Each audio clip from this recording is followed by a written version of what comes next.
हमारे पास खड़े होना चाहिए। हाँ जी, हाँ बस शुरू किया जाए। सब लोग रेडी हो गए? भैया थोड़ा इधर पीछे हाथ आ रहा है खाली। सबसे पहले तो सभी साथियों को दशहरा की ढेर सारी शुभकामनाएं।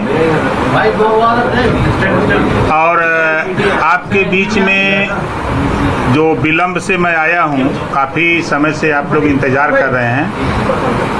हमारे देश के आरएसएस के प्रमुख माननीय मोहन भागवत जी का आप लोगों के चैनलों पे कार्यक्रम चल रहा था, जो मुझे नई जानकारी थी, तो उसकी वजह से हम लोगों ने सोचा कि कार्यक्रम उनका समाप्त हो तो फिर आप लोगों से बात हो।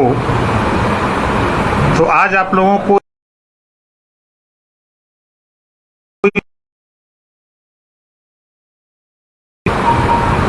कि भागीदारी संकल्प मोर्चा जिस प्रदेश में जो सामाजिक न्याय समिति की रिपोर्ट है, उस रिपोर्ट को लागू करने के सवाल पे देश में पिछड़ी जाति की जातिवार जनगणना के सवाल पे, प्रदेश में घरेलू बिजली का बिल माफ करने के सवाल पे, एक समान अनिवार्य स्नातकोत्तर तक फ्री शिक्षा के सवाल पे, पुलिस की बॉर्डर सीमा समाप्त करने के सवाल पे, पुलिस विभाग का जो संगठन पे रोक है उसकी बहाली के सवाल पे, होमगार्ड, पीआरडी और ग्रामीण चौकीदार पुलिस के बराबर उनको भी मदद करने के सवाल पे भागीदारी संकल्प मोर्चा ये तय किया है कि हम लोग इस मुद्दे पर जो भी पार्टी समझौता करना चाहेगी 27 अक्टूबर 2021 को जनपद मऊ के हल्दरपुर के मैदान में उस साथी के साथ घोषणा की जाएगी। 27 तारीख ही क्यों चुना गया? सुहेलदेव भारतीय समाज पार्टी की स्थापना 27 अक्टूबर 2002 को हुई है। 19वां स्थापना दिवस है। इस मौके पर इस प्रदेश के वंचित, पिछड़ा, दलित, अल्पसंख्यक समाज की महापंचायत हमने मऊ के हल्दरपुर में 27 अक्टूबर को बुलाया है और उसी पंचायत में तय होगा जनता के बीच में कि हम लोग किसके साथ, जो विचारों के साथ हम लोग गठबंधन की घोषणा करेंगे। इन्हीं तमाम बिंदुओं को लेकर हम लोग आज आप लोगों के माध्यम से प्रदेश की जनता, प्रदेशवासियों को हम आपके माध्यम से संदेश देना चाहते हैं कि जो आज़ादी के 75 साल में वंचित, पिछड़ा, दलित, अल्पसंख्यक जो अधिकार से अपने वंचित है, ऐसे लोगों को हिस्सेदारी दिलाने के लिए हम लोगों ने एक भागीदारी संकल्प मोर्चा बनाया है। अभी कुछ ही समय के बाद लगभग 11 बजे की मीटिंग हमने रखी है। हमारे भागीदारी संकल्प मोर्चा की बैठक पासमांडा जन अधिकार पार्टी कार्यालय में 11 बजे से रखी गई है। वहाँ हम लोग तय करेंगे विचार विमर्श करके कि 27 अक्टूबर को हम लोग एक साथ मंच पे दिखें और हमारे मुद्दे को, हमारे जो विचार हैं, जो सामाजिक न्याय समिति की रिपोर्ट लागू करने पर जो सरकारें दुहाई देती हैं कि हम सबका साथ सबका विकास करते हैं, तो चाहे कांग्रेस हो, चाहे बीजेपी हो, चाहे सपा हो, चाहे बसपा हो, जो भी दल सत्ता में आए, उन्होंने खंगार का, आरक का, अर्कबंसी का, बंजारा का, बहेलिया का, पाल का, प्रजापति का, बिंद का, केवट का, मल्लाह का, धोबी का, धरिकार का, पासी का, खटीक का, जोल्हा का, दुनिया का, अंसारी का, तमाम जाति जो गरीब समाज के लोग हैं, जो अधिकार से वंचित लोग हैं, ऐसे लोगों को लोगों ने अधिकार देने से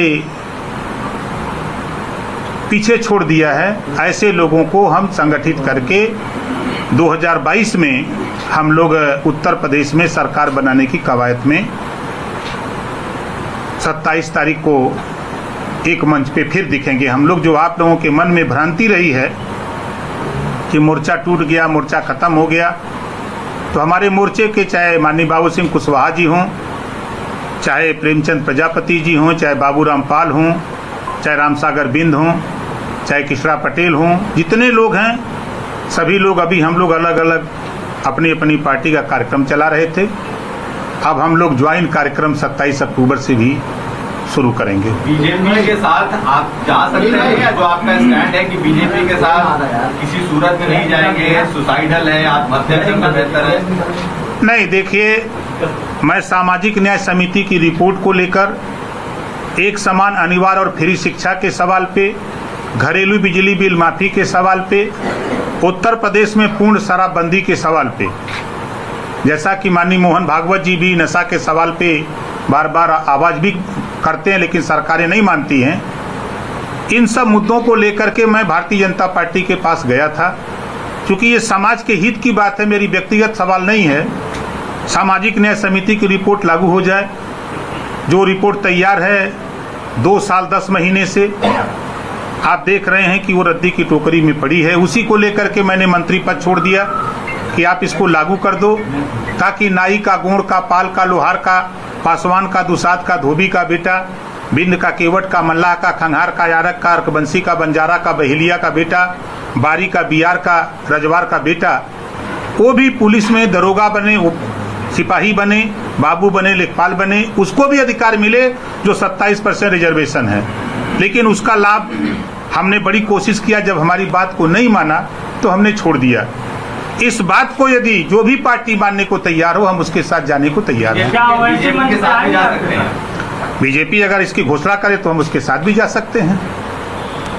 तो जो आपने कहा था कि बीजेपी के साथ जाना आत्महत्या करने समान जैसा है, और किसी सूरत में आप बीजेपी के साथ नहीं जाएंगे, तो ये बदलाव कैसे आया?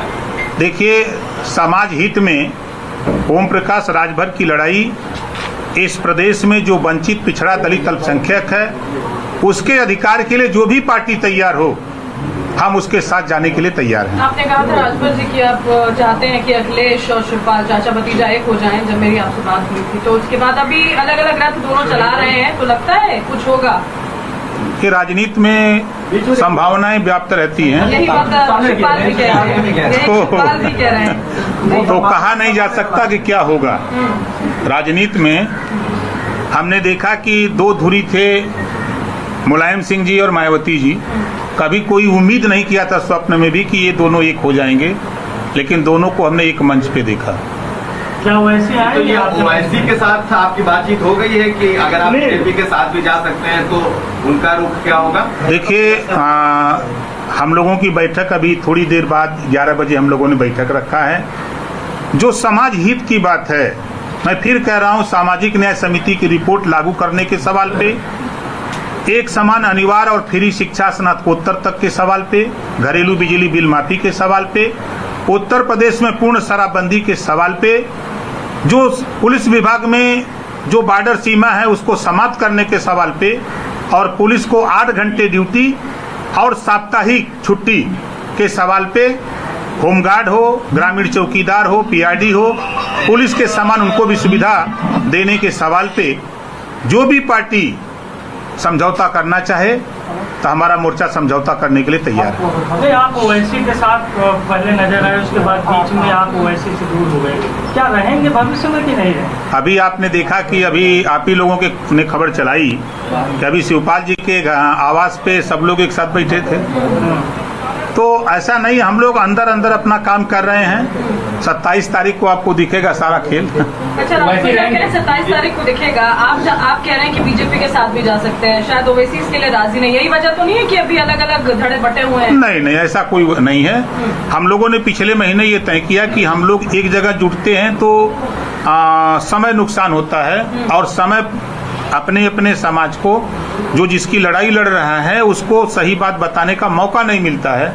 हर नेता आधा घंटा 40 मिनट बोलता है। अब मोर्चे में 11 लोग हैं, तो हमने कहा कि भाई अलग अलग हम लोग अपनी अपनी पार्टियों का आंदोलन चलाया जाए, और फिर ज्वाइंट कार्यक्रम हम लोग अक्टूबर से जब हम लोग शुरू किया जाए। तो आपकी अगर सारी बात को आप महापंचायत करने जा रहे हैं, क्या उसमें ओवैसी रहेंगे?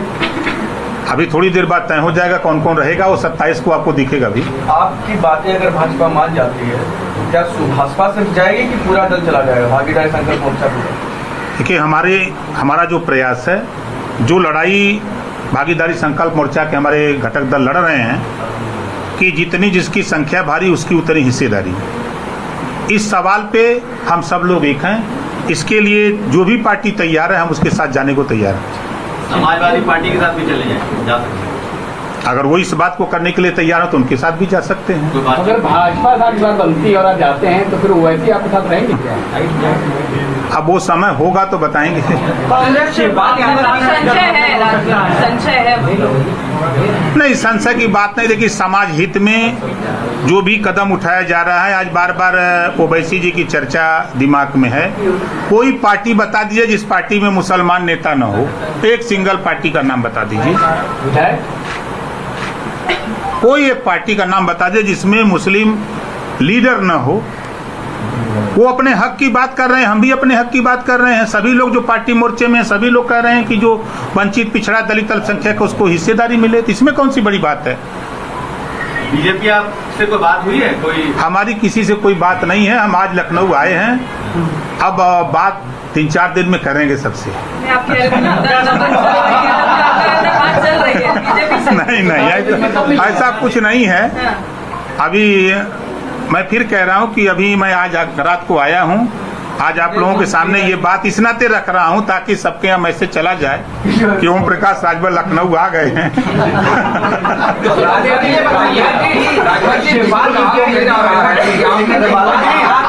सभा में संभावनाएं ज्यादा जी, नहीं बन पा रही, फिर से सवाल। में कम और सपा के साथ संभावनाएं ज्यादा तलाश रहे हैं, आखिर क्या वजह है? देखिए, चाचा भतीजे का सवाल है, परिवार का सवाल है, और हमेशा परिवार होता है। अगर वो इस तरह की बात है तो कोई दिक्कत नहीं है हमारे हिसाब से। परिवार को एक होना चाहिए। नेताजी किसके साथ है? नेताजी किसका भाई क्या बेटा? और नेताजी तो शिवपाल जी के भाई ही हैं, और अखिलेश जी उनके चाचा भी हैं। राजभर जी, लेकिन कहा जा रहा है कि आपने अपनी पार्टी के नेताओं से कह रखा कि आखिर में हम जाएंगे भाजपा में, ये कहाँ तक? हमको तो खुदा नहीं पता कि हम कहाँ जाने वाले हैं। ये आपको अगर बताया हमारी पार्टी के नेता ने तो हो सकता है कोई सूत्र उनके पास हो। करना किसी को